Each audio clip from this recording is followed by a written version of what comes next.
रहे हैं बगैवा से डीजे धमाका को। सुन रहा है जी कंचन रिकॉर्डिंग स्टूडियो से।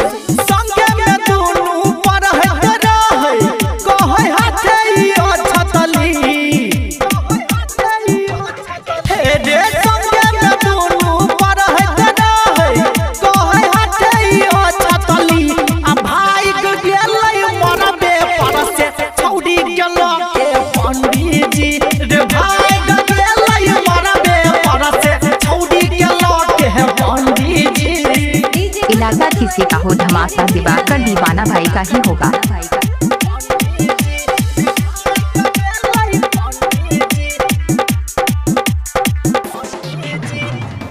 बापू भाई के दिल के नाम हसाई, यादव के दिल में ललकाई जगह बनाई।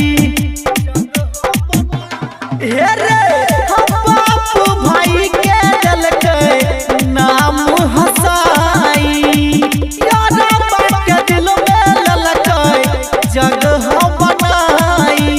टोला मोहल्ला के लोग करे खाली खंडित जी, टोला मोहल्ला के लोग करे खाली खंडित जी।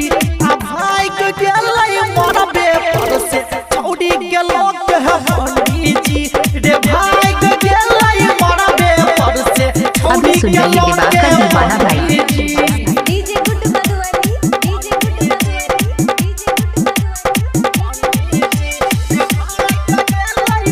सुन रहा है जी कंचन रिकॉर्डिंग स्टूडियो से।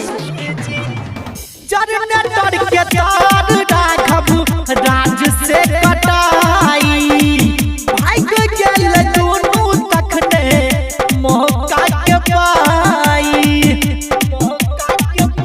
ठीक है ना भाई, जनरेटर के तार राघव अमित से कटाई, भाई के गेल दोनों तखने मौका के पाई।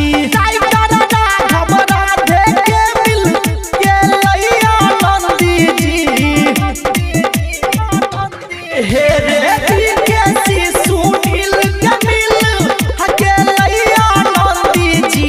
आ भाई के गेलै मरबे पर से छौड़ी गेलो के है पंडित जी। हे रे भाई के गेलै मरबे पर से छौड़ी गेलो के है पंडित जी। संगे में दुनू पर है रहे कहै हाथे छतली। हे रे